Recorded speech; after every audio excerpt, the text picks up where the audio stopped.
Today's episode of The Sash is brought to you by Swish personalised videos from your favourite Essendon players.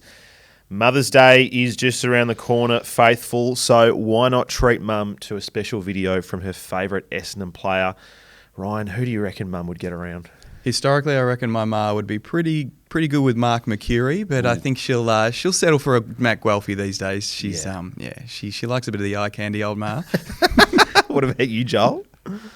Look, my mum wasn't that into footy, so I feel like, I'd have to pick someone that I think she would vibe with. Just got to be a feeling sort of thing, and it's someone nice and caring, and maybe like a Nick Martin. I think he's a nice stand-up fella, someone like him. I like that. Faithful, you can get 10% off every Swish video if you use the code THESASH at checkout, and you get 10% off. Mother's Day is just around the corner, so get on it now. Get on it now before time runs out. Again, use the Sash at checkout for 10% off. Let's start the show.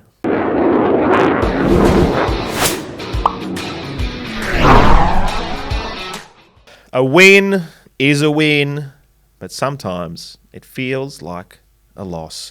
This is The Sash, definitely not the official podcast of the Essendon Football Club. I'm your host, Rob, here with you as always, and joining me here at Backchat Studios is Joel. Hello, mate. Hello, Rob. Good morning.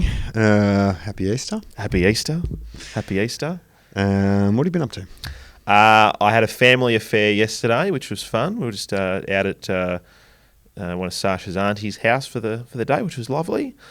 And that's been about it. Nice. I caught up on some work on Good Friday and then just hung out with the kid yesterday. Lovely. Now it's Easter Monday and we're here recording a podcast, so it's not bad. Yeah. How good? How good? Ryan, how you doing? Yeah, not too bad. Still trying to dissect what happened on Friday night. It feels like a millennium ago, but it has kind of consumed my emotions this weekend. Easter didn't have much to do, so nothing better than to just mull over a game that kind of may have ruined our season. Yeah, exactly. Let's just get stuck into that off the top. We'll obviously get into a bit more game analysis in a moment, but sadly, the story of the game is the fact that Sam Draper has, in fact, ruptured his Achilles. We've had some ACL ruptures as well previous weeks, but he's ruptured his Achilles. It looked awful. It looked like he was shot in the leg, and the vision of him crying in the rooms was pretty hard to stomach. And look, I'm sure a lot of Essendon people have gone, Achilles rupture, recovery time into Google. Best case scenario, you're looking at 4 to 6 months. So that is the end of his 2025 season, and it's pretty devastating.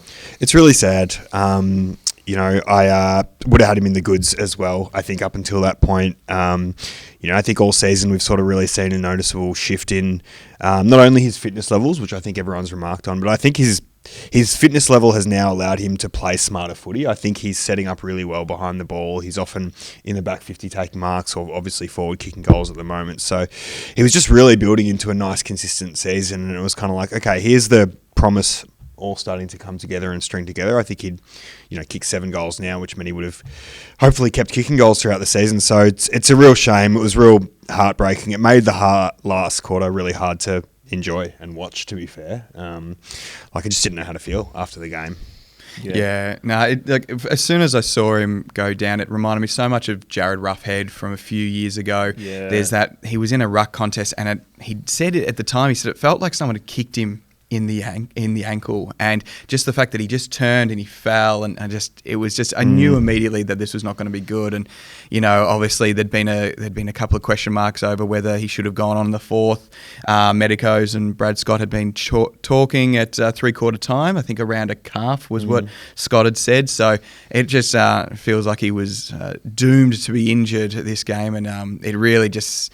After losing Nick Bryan the week prior, we're in dire straits. Yeah, it's heartbreaking. It reminded me for basketball fans, people might remember Kevin Durant did his Achilles, I want to say like 5 or 6 years ago, and you can see vision of it, and you can almost like it's almost like it rolls up his leg, like you can see like this thing go like in his calf. Oh god! And like obviously we didn't have that super close up like you would have basketball, and I remember seeing that at the time, and like that's a year out. And for a position where you're spring and your jump is so important. Like off the top of my head, I can't remember what leg he pushes off to jump for a ruck contest, but yeah, like this is like it's a year on the sidelines, and then when he comes back, like you don't expect him to be where he was. Like this is the fittest he's ever been. Yeah. He's finally had a good preseason. He finally stopped going to raves and started hitting the gym in summer.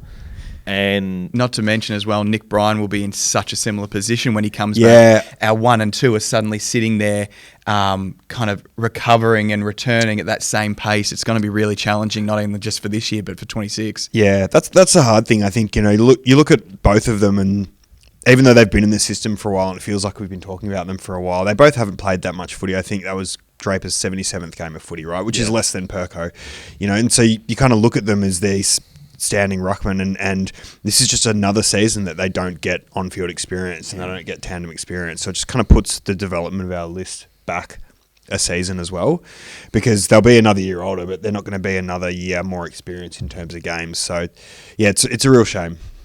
How do you think this affects the contract stuff? Because both of those guys are up for new deals. Draper is obviously the free agent, whereas Nick is not. And this time last week, we're sitting here going, oh, wow, this is going to put more value on Sam because now he has to be number one. It's easy for his agent to make the case, being like, hey, your other guy's injured. You really need to be paying him money. Now he can't even play. So his stock goes down. Interest from other clubs, what happens to that? Who knows? Yeah. I think this injury makes it more likely he'll stay than go. Like, I think he was probably going to stay anyway, but I think him being injured means that other clubs now will go, maybe we won't. Yeah. Because, you kind of obviously have to pay the extra 100, 200K to get someone out. Yeah. If I'm the Adelaide Crows, I'm here looking, well, this is a guy who might not be good until mid-2026, Yeah. Quietly, I think someone who runs the books at the club will be quietly happy about this, because you're right, there's a couple of 100,000 I think they're going to be they won't be lowballing, but they'll certainly, I think there was a point where I thought Sam Draper was going to be in that 900, 950, just because that's where I saw where, at least not necessarily where his value is, but where the league's valuing him at the moment.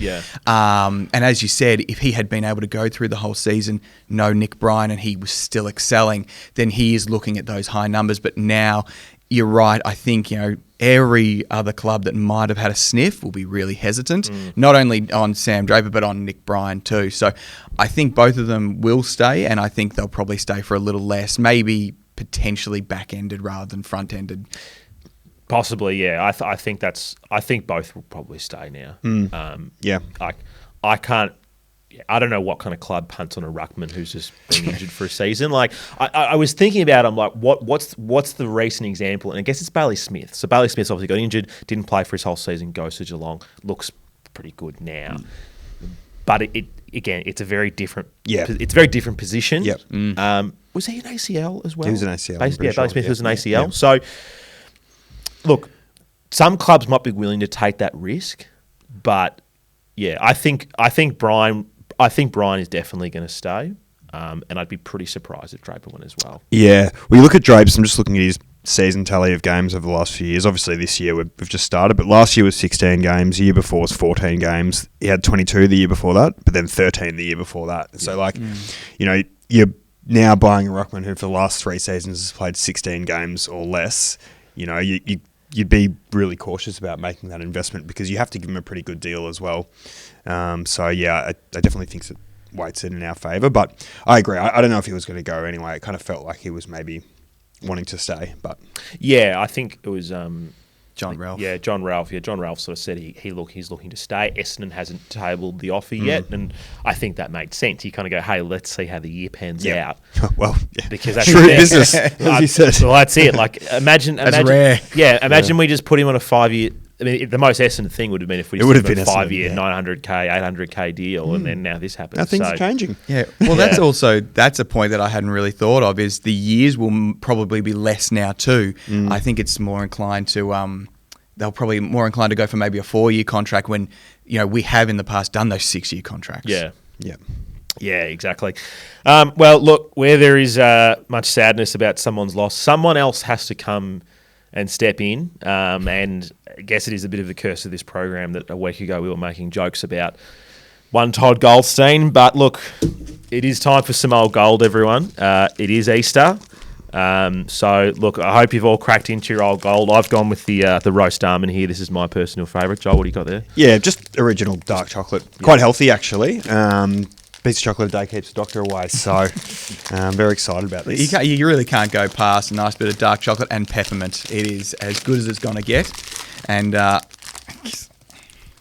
Gonna crack it open. I'm getting into it. You gotta get into it. I think I've never been under so much pressure. I'm also now at war with the people who like rum and raisin because I didn't get rum and raisin in that dumb video that I took. There are quite a few people in the comments that do I know. like it. I like this thing. I wasn't really thinking that much about what I was grabbing. I literally was like, all right, I like almond, and I'm just gonna grab almond original and whatever's there, and I just grabbed the peppermint for that video. And the comments are just people being like, "Where's the rum and raisin?" And I'm like, well, I don't want raisins. I don't want raisins in my chocolate. Rum and raisin complaints sums up the old gold audience so well. Like, that completely sums them up. Of course, that's the biggest hit with the people that are buying old gold. Yeah. So, understandable. Yeah. I'm having a wonderful time here enjoying my chocolate. Eating chocolate, yeah. We'll probably eat this whole bar throughout the show. It's funny how, like, you know, I'll take the time and effort to like clip something from this show, and I'm like, oh, this is a really good point. This will do well on social media, and it gets like 3,000 views. And then I video myself at Coles buying chocolate, and it gets 20,000 views. And I'm like, this doesn't make any sense.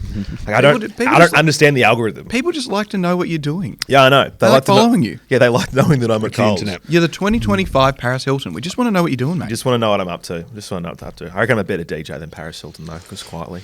Yeah, I mean, I can confirm I've heard you play a few times, and I've had a lot of fun. Yep. End of season Sash DJ. Let's do it. Yeah. Maybe we'll have an end of season party. Let's look at the game, fellas. We obviously did actually play a game of football against the West Coast Eagles. We got a win. A lot of people. I was surprised by how many people were so dark on the fact that like we didn't smash them. Maybe I was a bit naive coming into the game thinking it was going to be pretty easy, but we got the win. Right, there was a late scare, but it did kind of feel with 5 minutes to go we'd kind of iced the game. Yep. 4 points is 4 points. We move on. Yeah, I think for me, it was really the Draper cloud that was like making me feel negative. I think that impacted my post-win enjoyment, but I think upon reflection, I feel better about the win. I think the fact that we obviously fought back from a pretty bad position, almost 30 points down, was good to see. It looked like we, as you were sort of talking about on Thursday, Rob, there was a level of fitness that helped us push through in the last quarter. Yep. And you look at the results from the D's game, the Richmond game, where other lowly teams had good wins, and you look back at our game and you're like, okay, two games away in a row, like a tough game over in Adelaide and then a game over there, like it's actually a decent result. I think another important thing as well is that if you look at the games that West Coast have played this year, they've had pretty similar performances, and this was one of the reasons why I was pretty, like, even when we were 30 points down at the start of the second, I was still pretty calm. I was like, I've watched a bit of West Coast this season. I know they start well, and I know they will fade, and I know that we're good at running our game. So I wasn't like all alarm bells, but you only have to go back to their game that they played against Brisbane. Right? Now, does one of you have our score in front of you, just quarter by quarter? Does one of you want to get that up?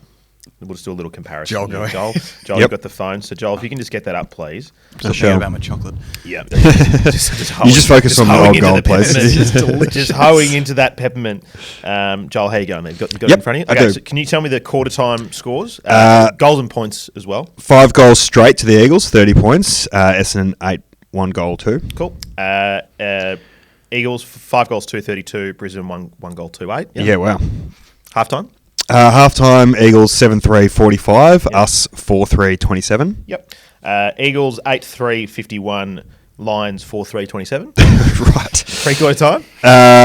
Eagles and Essendon 9 goals, 7, 61. Cool. Eagles 9 goals, 9, 63. Brisbane 9 goals, 6, 60. Oh my god!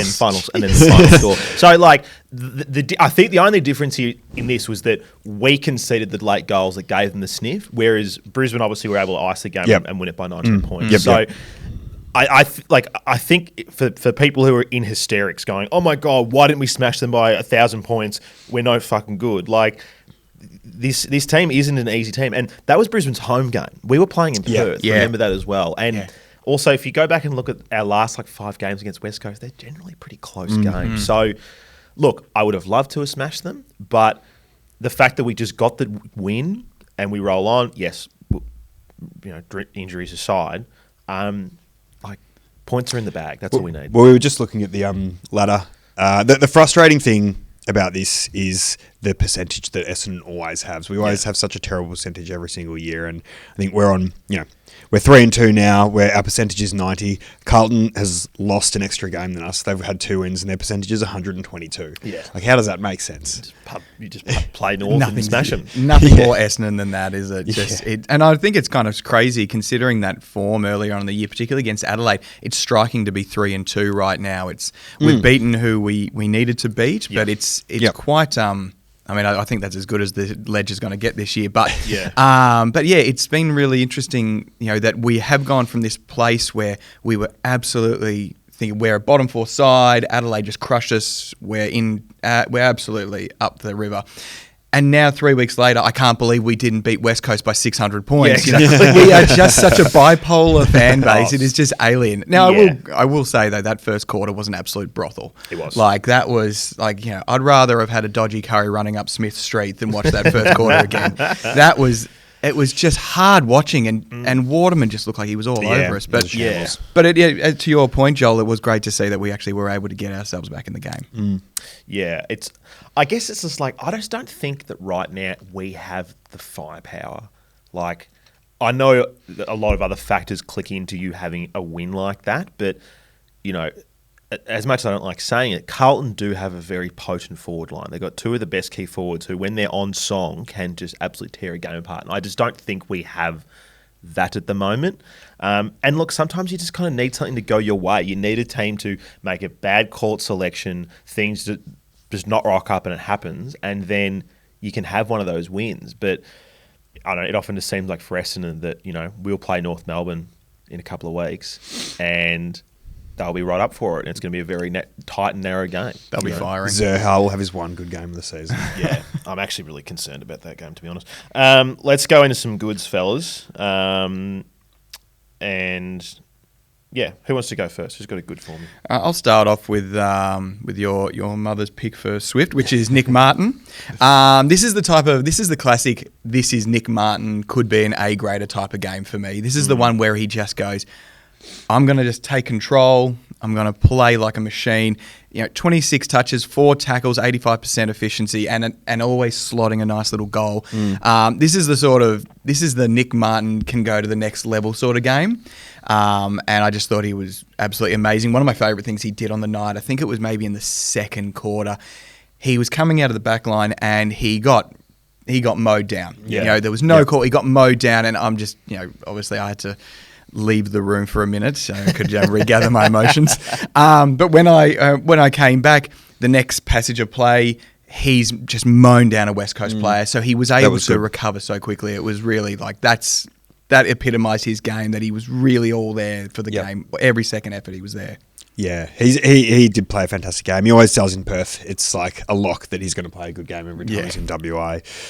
He was fantastic. He also had, I think, 9 intercept possessions. So, he's playing more of a wing role now, which is, I think, in hindsight, his education in the back line last year and being flung forward, I feel like has helped him in some ways, positioning and everything like that. But it was a great game of footy from him, and it was nice that he kind of kicked that goal that got us in front in the last quarter as well, which was, again, a real strength that he's obviously is floating forward. But to take a really big contested mark like that and slot it was awesome. That mark was awesome. Such a good mark. Oh. Yeah. Just, crashing the back, and the celebration. celebration. On someone, Oh. Just giving it to the Eagles supporters, which was nice. Look, it goes without saying that I think the best on ground was the big 7-seater Peter. I did not expect this, in his first return game. And do you know, it's really funny, a guy can play so well, but the thing that I picked out the most was something that actually went against him, because he got the ball, I can't remember if it was first or second quarter, but he got the ball towards just outside of 50 in play. Maybe it was from a stoppage, I can't remember anyway. But he just tried to take whoever it was on and just tried to barrel through him, and he got caught. But I was like, when was the last time Peter tried to take someone on? Yep. Yeah. And I'm like, I feel like this whole summer of them being like, hey, you're a monster. Act like it. Stop acting like you're a 81 centimetre beanpole. You're not. You're one of the biggest guys on the ground. Act like it. And he was actually being really physical. And I was like, oh, this is a little bit different. Yeah, right. He got caught. Oh, well. Yep. But he was acting physical. The confidence was exciting to see. He looked confident. I mean, he's just, it's looks like Tarzan plays like Jane, as you were alluding to there. But he's just played in the last year, and he just looked so unsteady and so worried to be anywhere near a contest. It was just great to see him just going, oh, fuck it. Yep. I agree. I marked that passage of play as well. Like it was really, really epitomised the way that he went about his footy. And, Essendon as a whole wasn't doing great in the first quarter and a half, but he was competing really, really hard, and he was running at the contest really hard. And, I think that was really great to see. And, it was that sort of assertiveness and, like, I want to be dominant and, like, maybe playing for his spot a little or playing to prove what he could still produce. But, the proof will be in the pudding if he can do that week after week. But I love seeing that. And I think it was the first time in, 2 years that I probably felt that way about Peter. Yeah, and just kind of like, the Peter bread and butter, which is you just hit him on the lead and he's 40 plus out. Yeah. And, like, I think if you're 50 metres out, set shot, he's probably the best in the comp. Isn't he? You forget how good of a kick he is. It's the best. It is the best action to watch. Like if you're a kid who wants to learn how to kick well, go watch Peter Wright take set shots because he's beautiful. Yeah. And and then you can watch Sammy Draper snap it. Well, maybe not this season, but next season. Next year, 2026. Next year, It'll be great to 2026 watch. you can. But yeah, it's beautiful to watch. And look, it's having had all the darkness around Sam, going, how's this going to change things? Well, we've now got a guy who's going, I'm ready to be the man again.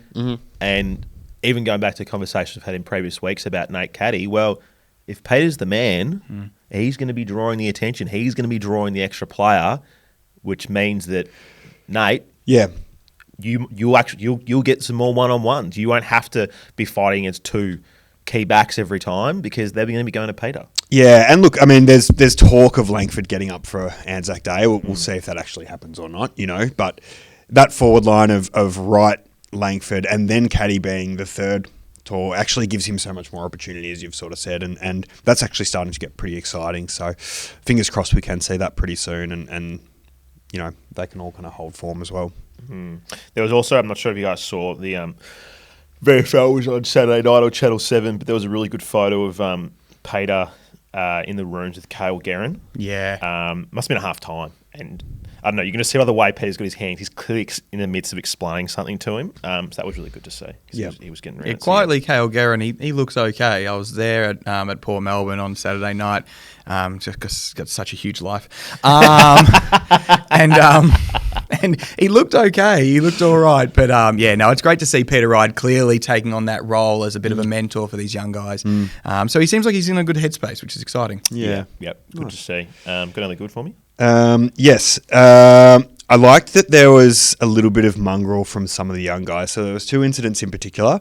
One was Caddy slamming Reid into the turf after he tackled him. That's right. And just getting into him and shoving him into the ground a few times. Like, Reid's obviously got a little bit of a name for himself over the start of this year, that he's like a bit angry and a bit aggressive and you can get frees out of him. So to see Caddy go after him and a few other people was awesome. And then a couple of minutes later, Hewitt was streaming into a 350 inside a goal, and Roberts grabbed him and brought him down for holding the ball. And it was the same thing. He kind of got on the ground and kind of shook him. I was just like, this is great. Roberts, we've got two people who want to kind of really get in and assert some dominance and kind of be aggressive. And you obviously want to back that up with play, but I think there's been a long time where we've sort of seen our senior players not really being that aggressive or kind of taking a bit of a backward step, or Merritt gets pushed around and no one does anything. So to see that from a couple of young people who want to set a standard was exciting. Roberts is really exciting. He's got a real bit of mongrel in him. Got that dog in him. The enforcer, they call him, right? I don't know why I was trying to avoid that phrase. But he has some canine-like aspects. Yeah. But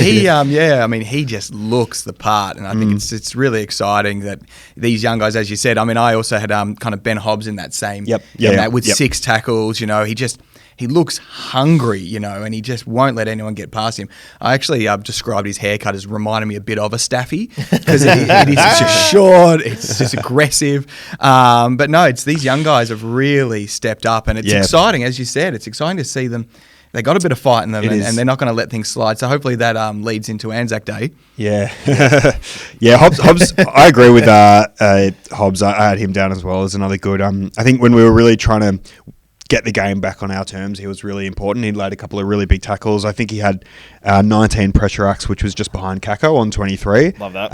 And I thought for a lower possession game, I think he had 16 or 17 touches or whatever it was. He was really impactful and really strong in the contest and won some really good ball for us. So it's been nice to see a little bit of a Hobbs renaissance, even though he's young over the last few weeks, to be like, okay, maybe he is deserving of this spot in this team. The Hobbesons. Yeah, he's had a really good few weeks, and it's funny, after several discussions where I was like, I feel like might be the one of that midfield group to go. Like, he's doing everything he has to do right now. Like, obviously, Sardis has had a bit of an injury trouble with his hand, but he's now keeping him out of the team for the time being. And I did, and on Saturday night at the VFL, I did watch Sardis, and I was trying to carefully keep an eye on him, but he wasn't setting the world on fire. Yeah. So you do look at Hobbs and you go, okay, well, he's definitely locked this down, for now. So that's really exciting. And then guys like, obviously, Will Setterfield, there's nothing that says he deserves leaving that team right now. Yeah. He's just the tackling machine, Setterfield, which is, you need someone to be that dirty player. But, even Dylan Shield was doing it as well. Like, Dylan Shield laid 7 tackles. Like, when Dylan Shield never used to lay tackles back in the day. Like, he was always running forward, never running back. But he's another guy who's buying into, Brad Ball. And if it's like, right now, like, it's hard to imagine him not being in the team, whereas 3 weeks ago I didn't think he was going to be there. Yeah, that Shield, that's another renaissance right there. He's hitting targets first and foremost. Yeah, like amazing. That centre clearance. That's insane. That's insane to think. That centre clearance where he picked the ball, spun up, like won a contested possession, did a spin, and then hit that's Perkins textbook on the run. Shield. That was so good. How good was that?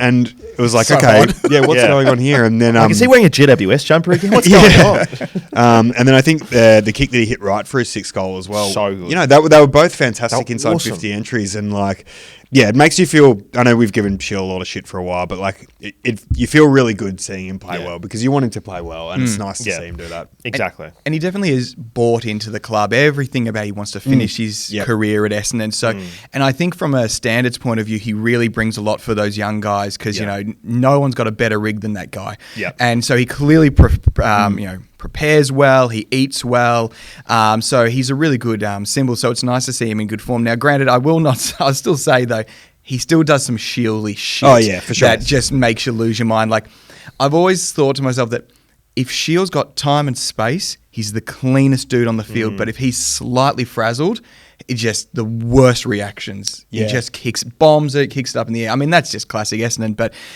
from a guy like him, it's nice to see him doing more of the latter than the Shield ball. Well, you can forgive, if he has 3 or 4 great inside 50 entries that hit a target, you can forgive the other ones because you're getting value out of some of the other possessions. So true. Yeah. Someone else on the goods that I want to give a shout out to, and turn the game. Archie Perkins. It's funny, the commentary was spending a lot of time talking about Nate Caddy and about how, key forwards, it might not go near you much, but when it does, you've got to make your time. And Archie Perkins, playing as a deep forward, his moment came and he took it in space, took a really good mark, kicked a goal. Very aggressive snap at goal that he has, that set shot. Like, you compared to Draper, like, Perk really gets onto it, and then was able to obviously get one in passage of play like minutes later. That's what you want from someone playing the deep forward role. And he'd been very quiet, but it's like, he's almost a match winner in a sense with those couple of minutes. Yeah, that was really nice to see. You can still tell, I feel like he's a little bit like he celebrated that second goal really hard, but then was mute a little bit after. You can tell I feel like he still feels like he needs to do more, or he wants to do more.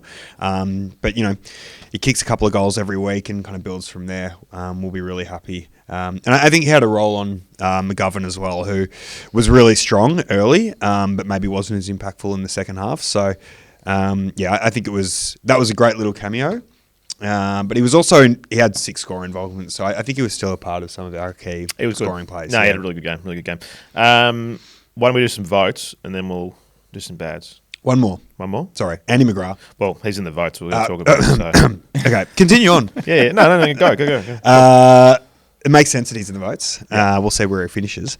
But that was the classic good Andrew McGrath game where he's locking down on a small and medium-sized forward. He's competing super hard. He's running out of the back line and creating scoring chains. I just thought some of his efforts defensively, tackling and also getting back to spoil were really, really good. And it was, like Shield, you want to see him play well, so it's really nice when they do. Yeah, as long as he's not kicking it, he's a really good footballer.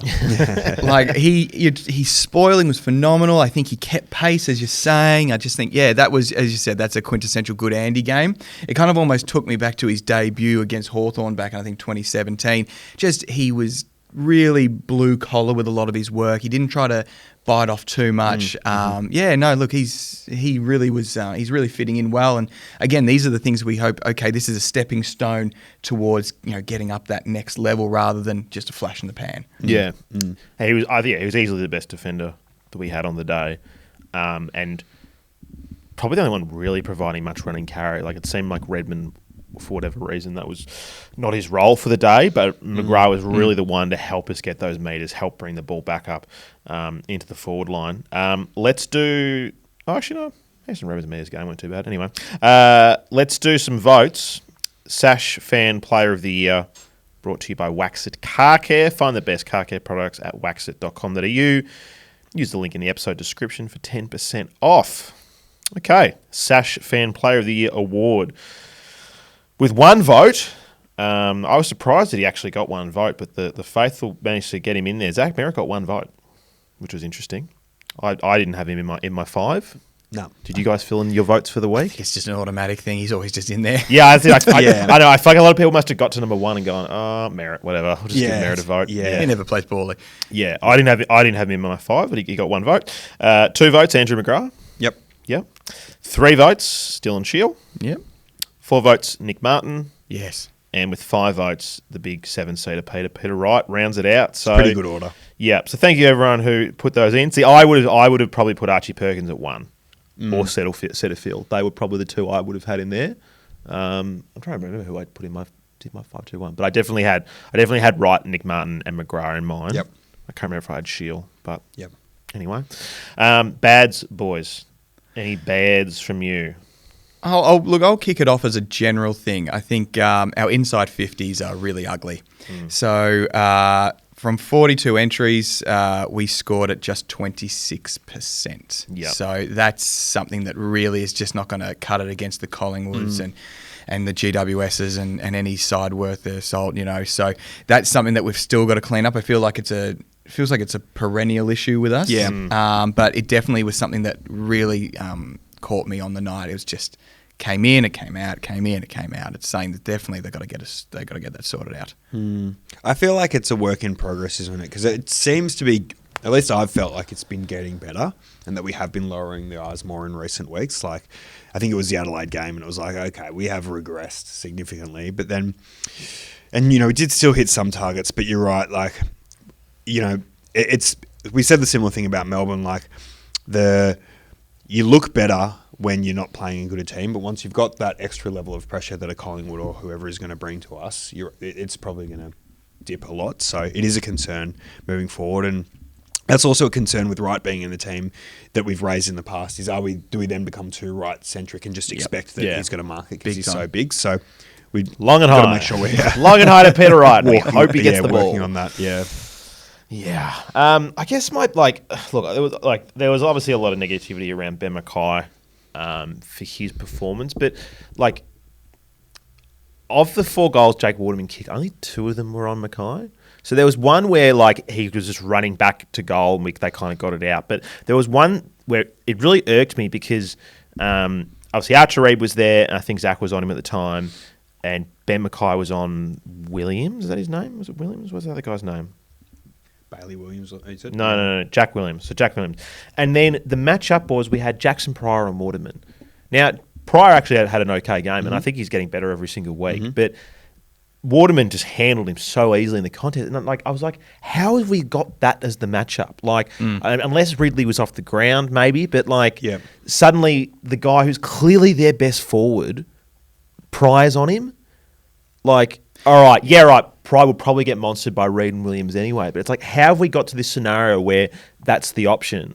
And I feel like that's a breakdown amongst the defensive group there. That someone hasn't picked this out and been like, hey, someone drop back for an extra man, because they basically had 3 one-on-ones. It went to Waterman and Pryor, and Waterman just went, no worries, and marked the ball.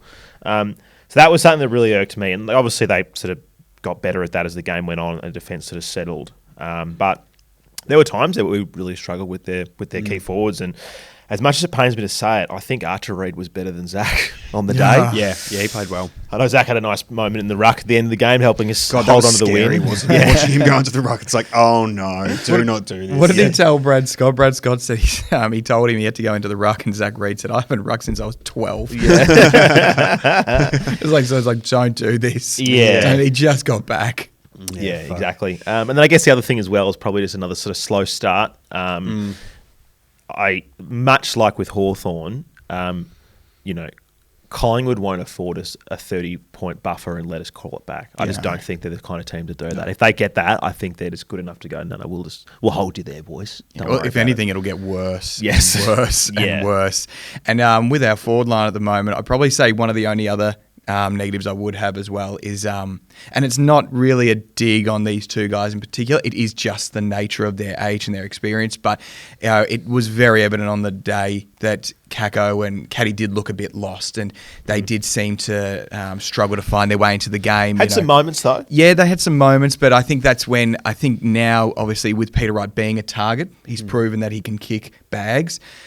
There is that hope, as you were saying earlier, Joel, like, cool, all right, so best defender, most focus goes to Peter, and then if Kyle comes back, then boom, and then hopefully that'll give Caddy a little bit more freedom. Yeah. But I think it's more positional for Kako probably. Just know where you're supposed to be, get to the bottom of that ball, find the tallest dude in a red and black jumper and just stay near him. Yeah. Yeah. A couple of other ones. Jay Gresham got a lesson by Liam Baker. Yeah, that was probably absolute my main lesson one, by Liam Baker. I mean, Liam Baker's a gun. That's his work. That's his first bad game for the year, I think. Though. Yeah, that's right. He can be forgiven based on that. He gets another crack at it. Yeah, and then probably Sardell Hawley just came on as a sub, just didn't really get into the speed of the game. Yeah. I think just on the nature of the fact they probably want, getting minutes, barring him obviously staying in the 22. I think he'll probably play VFL on the weekend, just some minuting, and then it'll be interesting to see who comes in. I feel for him. Yeah, I feel for him because I feel like, just to not get that that 4 quarters that I think a lot of guys need just to get the speed. I mean, this guy, he's he got 3 against Melbourne, I guess, but yeah. Yeah, well, that's true, but I think, I think it's just important for him to get a crack at it one day, and then we can figure it out. But yeah, look, VFL definitely does feel like it's calling. The only issue is I don't know who in the VFL pops in. Yeah, exactly. Like I watched a bit of the game on Saturday night. Obviously Sardis gets numbers. I really like the look of Jaden Nguyen. He's tough. Yeah. He's real tough. Yes. He did some nice things, sort of play across half back there at times. And then I guess Archer Day Wicks is another one that could potentially put his hand up for it, but a lot of raps on Zach Johnson too. Yeah. So So there's a couple, but they're just not those obvious ones that you go, bang, you're in. Yeah. I would look, if let's just say O'Hawley goes play VFL, I think I'd probably pick Sardis just because he's played some AFL minutes this season. Like debuting a kid as a sub on Anzac Day is a pretty cruel hand to be dealt. As much as they'd be so pumped. If he goes out of the squad, does Langford then come? Is that just the natural replacement? Langford comes in? I mean, I would. And Menzie or Gresh is a sub or something. Gresh, I reckon. Yeah, but I don't know if Langford should, but there's talk about it. Yeah, I think Langford should have some VFL minutes personally, and I'm of the opinion that we look better when we've got 3 genuine smalls out there. I think we look much better when you've got Kako, Gresham, and Menzie out there. I think the pressure works better because, Peter, as we know, can be a defensive liability. And then Caddy and Perkins aren't great with their forward pressure. And then if Langford's playing as well, that's just got, ball walking out of your forward 50 in my Sadly eyes. true. So, Yep. That's fair. Anyway, that's my pick. Let's take a break, fellas, and we'll come back and we'll do some hot takes. How does that sound? Perfect. Sounds great. Cool. This halftime break is brought to you by The Ticket Merchant for the 2025 AFL season. Whether you're looking for tickets to Essendon matches, maybe you want to go to a concert, maybe you want to take your mum somewhere for Mother's Day, The Ticket Merchant has got you covered. Head to theticketmerchant.com.au and you can explore their massive range of tickets. We'll be back after this. Welcome back. Part 2 of the show. We won't do the D's Death Ride segment because they won, but thankfully other teams won as well, so they're still 17th. So Success. hold on to that one. But yeah, Richmond Melbourne this week will be interesting. That's a tough one. Yeah, because Richmond look pretty okay.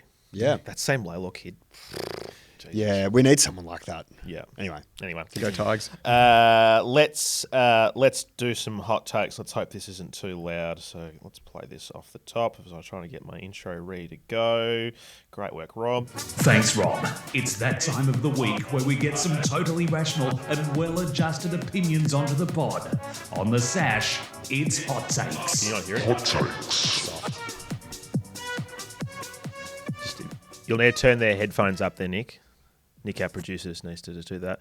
I think I'm number 1, so they'll be probably 3 and 4. How you guys? Can you, I didn't remotely get to enjoy that song one bit. you didn't hear it? Can you hear? I got you loud and clear now. You've got me now. You got me now. Yeah. Okay, good. Yeah, cool. Yeah, see, Bit of sabotage there by Nick. a good show would cut this out, but I'm going to leave this in. I didn't even get to dance. Yeah, you didn't even get to dance. Oh, should I just play it again? I'll play it again one more time. Yeah, let's do it. Here we go, off the top. Woohoo! This is bad.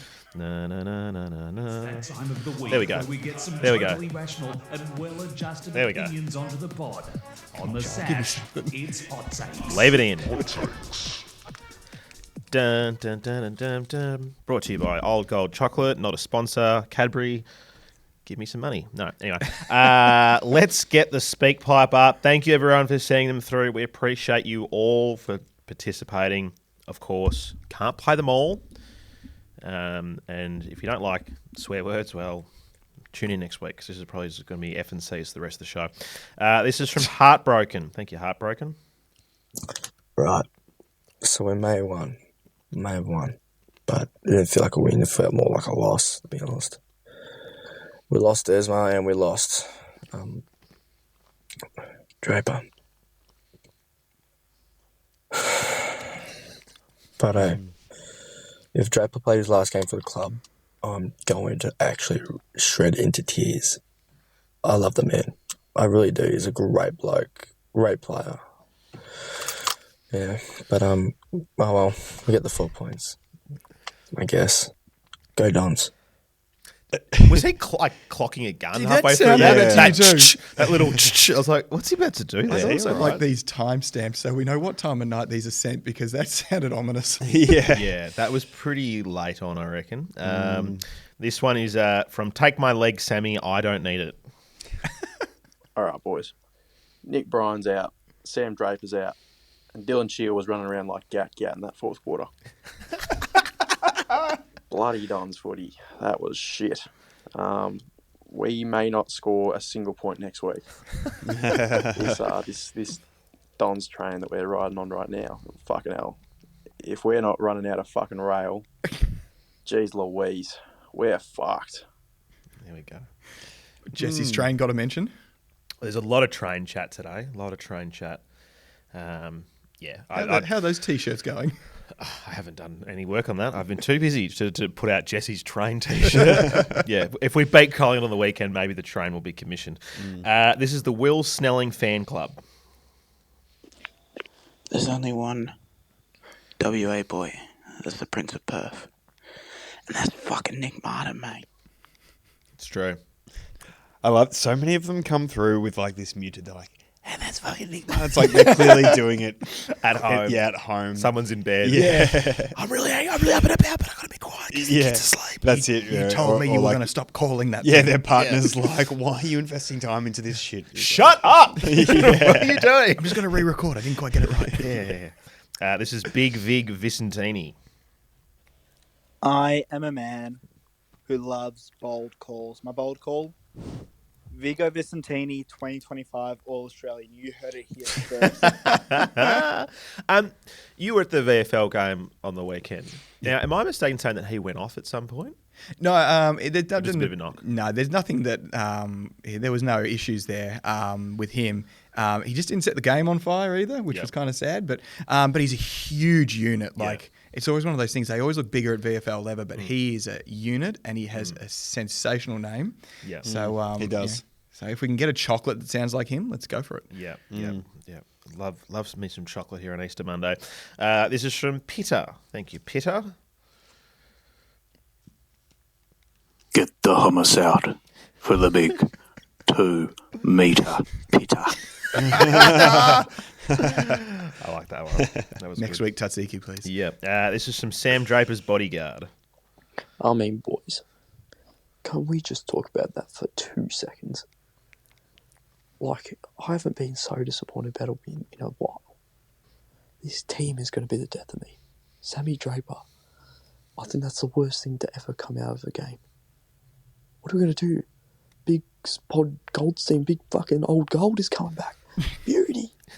Anzac Day, Collingwood by 400. Up the plane. Again. Nothing surer than he's in an El Salvadorian prison right now. Yeah. He's in Seacott with that sort of silence. Yeah, exactly. They must have been getting ready for midnight mass or, getting ready to put the Easter eggs out on Sunday, and he's just like, I've got to be quiet. I live right near a Greek Orthodox church, and on Good Friday, like literally the game, like 3/4 of the way through the game, just like a procession of people with candles just walk up my street. I'm not sure why they go For my Draper. Street. Yeah, for Draper. Exactly. They're all like, oh, Sammy Draper's, season. But yeah, it's good fun. Corey Davis. Thank you, Corey. This is Corey from Melbourne. Just thoughts on the game, to be honest. Very, very ugly win. Get our jail free card Monopoly style with that win. Good to see Martin have a consistent game, much better than what he has shown. Thank God they changed the Mackay matchup after quarter time, because Waterman would have kicked 15 on him if he didn't change it. Very sad to see Draper down with an Achilles injury, probably long term, which does not help. Who knows what happens with Gresham? He had no impact on the game whatsoever. Honestly, wouldn't care if he got dropped, to be honest. Good to get the win, but I think now we have to bring in old gold to bring us to the promised land in Anzac Day. If not, bring in someone like Calderon. I hope that some other lads can get opportunities, and we've got nothing to lose now with Draper out, unfortunately, and Nick Bryan. So just give some of the younger kids opportunity. Cheers. I think we'll play the oldest man on the list, unfortunately. That's what's going to happen. Yeah, Cale Guerin's been playing as a forward predominantly in the VFL, from what I've seen. Don't think he'll be rucking on Anzac Day. No. Harsh on Gresh, as we've discussed, he's actually been pretty competitive. But he got towed up by Bakes. He did. Which is going to happen. I hope everyone's enjoying the rustling of Ryan and I just eating chocolate halfway through these takes. I just could not get that packet open again. Yep. This one's from Geza. Thank you, Geza. G'day, boys.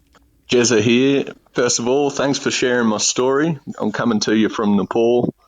Here to climb a big mountain, but probably only half as big as the mountain the boys have got to climb next week. Fuck me. Well, Nepal is the place for big mountains, I'll tell you that much. Yeah. I enjoyed sharing that story. But he's not wrong. Next week is going to hurt. Yep. This one's from Barrel Boy. Thank you, Barrel Boy.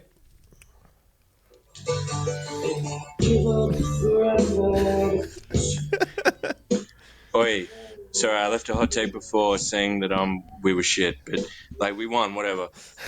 But obviously we've all realised by now that we will be going in to Anzac Day with Theodore Goldstein. This guy, I'm pretty sure, was rucking to Mel Gibson out the front of the pyramids in the movie Gallipoli. Seriously. I think this is actually going to be sick. I'm buying in. All stocks, old gold. No more Federal Reserve. It's all about the gold reserve. It's all about the old gold reserve.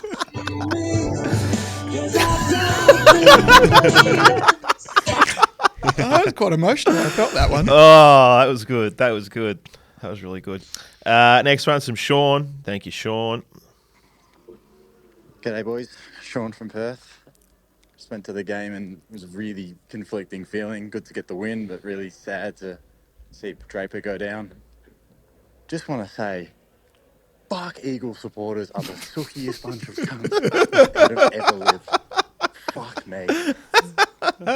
Oh, that's the energy I wanted. Yeah, the West Coast fans complaining about umpiring is just like, It felt like I was back in the 90s. It felt like those umpires knew what city they were in on that game. They were just like, there were some really saucy calls there. Yeah, we obviously got on the end of some nice calls, but that 15-metre. That was ridiculous. That was a 25-metre kick. Easily. That was ridiculous. Yeah, but pretty funny watching them get upset every time that we got a free kick. But to be fair, like they kept us whacking our blokes when they'd mark the ball. So. Yeah.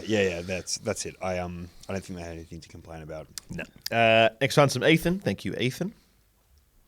When are we going to be able to put bottom sides away? Seriously, credit where credit's due the West Coast. They played really well.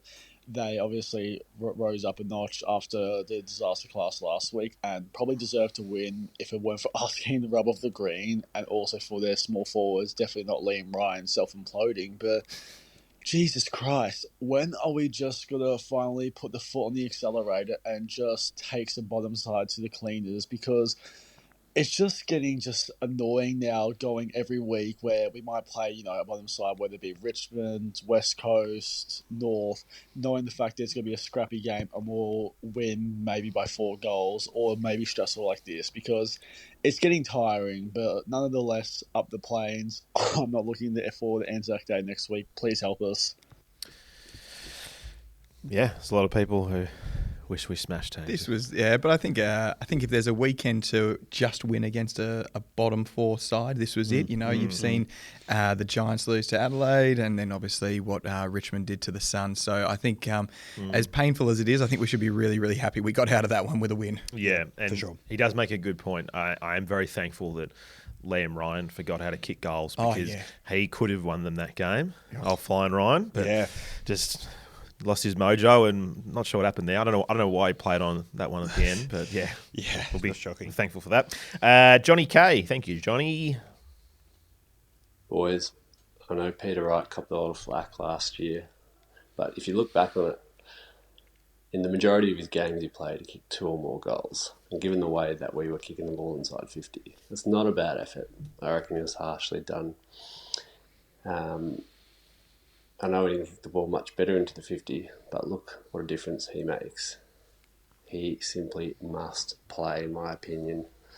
Good to see him back. Good to get the win. Devastated about Draper. He was just starting to hit his straps. Shocking. And Achilles is hard to come back from.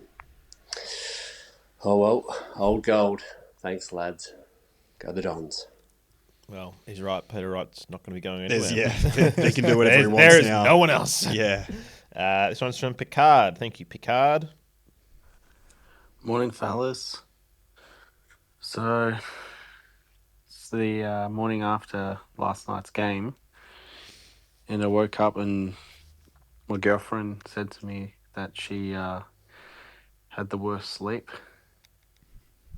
I asked her what was wrong, and she said that she just was up all night thinking about things.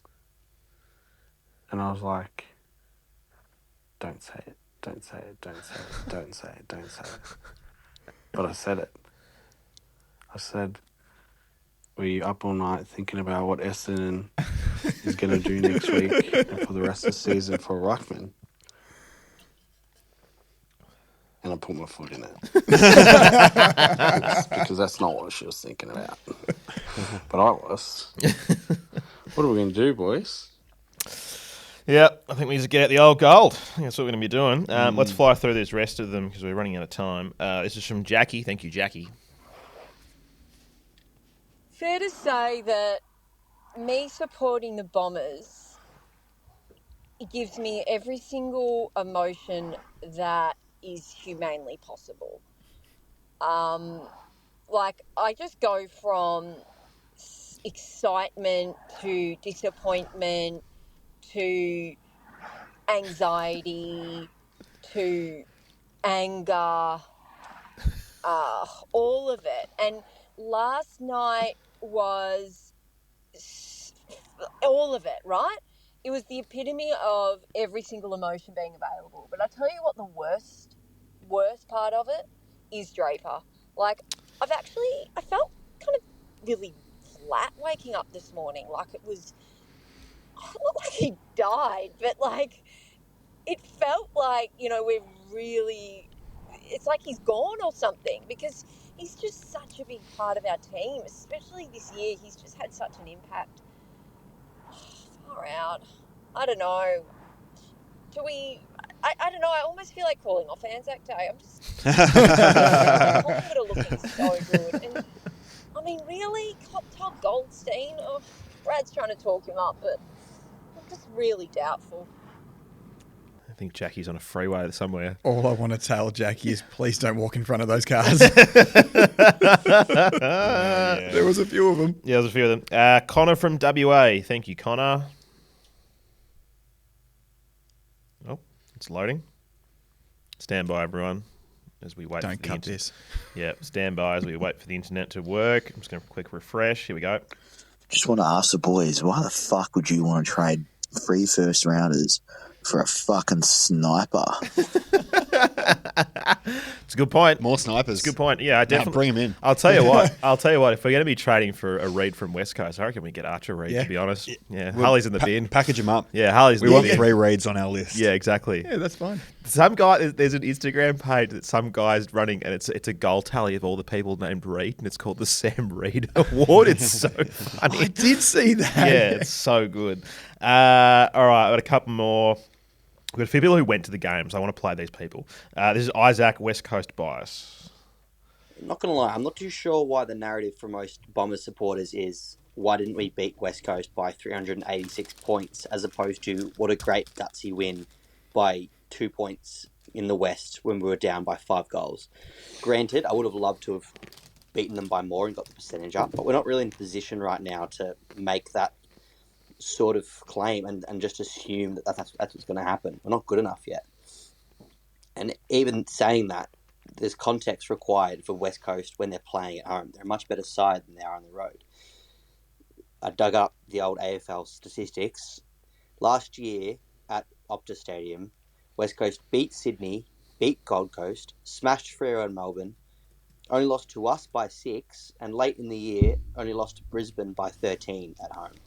So this isn't some team that you beat by 120 points at their home ground. They're actually a decent outfit when they're playing at home on Optus Stadium. So for us to come away with the win, I think says a lot more than just, why didn't we win by 1 million points and boost our percentage? Losing Drapes, though, that fucking hurts. It does. Did I know what Shane Mumford's up to nowadays? Yeah. Give him a call up. A few sausages, I reckon. Yeah, mid-season draft, we were saying could be really important for us. Yeah, I think we will probably take it there for Ruckman. We're going to fly through these last couple. We'll just play some short ones to wrap up. This is Marlon Brando. Sammy, look what they did to my boy. They massacred my boy, Sammy. No. Nice 1 2 litre, though. Up the plains. Sad for Sammy Drapes. Boom. I'd like that as a ringtone. Bring on please. the old go. Num, num, num, num, num. There you go. I'll take that, thank you. There you go. This is the Marshal of the Riddermark. Rob, it's okay. It's okay. I'm in the car. I'm on the way. I'm just passing the Prancing Pony. I'm making for the Gap of Rohan. I'm going to turn left. I'm going to end up at Fangorn Forest, and I'm bringing back a tree beard. Get him back. Yeah, as we know, it takes a long time for Treebeard to do anything. We're going to end on one final one. Because at the time we're recording this, Lurker hasn't sent one through yet. I'm probably going to get a Lurker this afternoon, but we're recording this at 9 a.m. on a Monday. So we're going to end with Garrett from Canada. Thank you, Garrett. Hey, boys. Sorry for the noise. It'll make sense in a second. I got one take to do this. A win is a win. I'll take it any day of the week for all the shitty teams I've followed. But this one's for Jesse. You hear that noise? Guess what I got?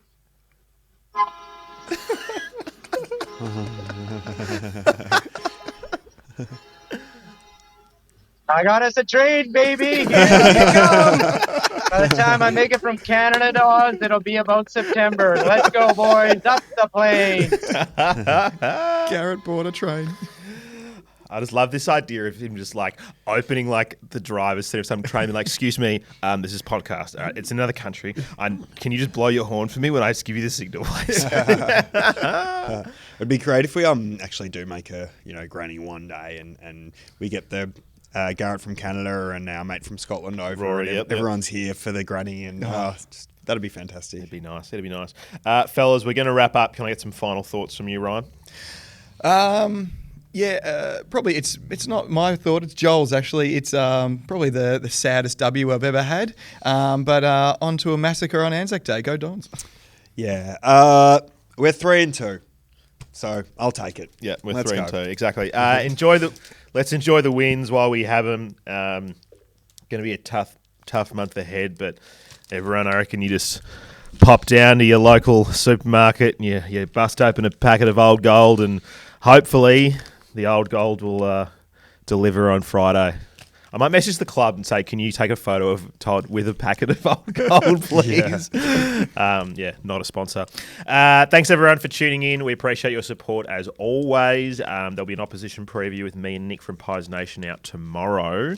And then Thursday, the premium preview show, I think, with Dr. Damo. So that'll be timely. We can talk about Achilles injuries for some time there. If you want to listen to Thursday's show, you can sign up to be a member of the Sash, $5 a month, or $42 for the entire year. You get an extra show every week. You get access to the premium members Discord, and you also get an ad-free show. So if you don't like listening to ads, you can also get an ad-free program as well. Thanks for tuning in. Like, subscribe, rate, do all those things. Give us 5 stars. It all helps the show. We will see you soon. Go Dons. Go Dons.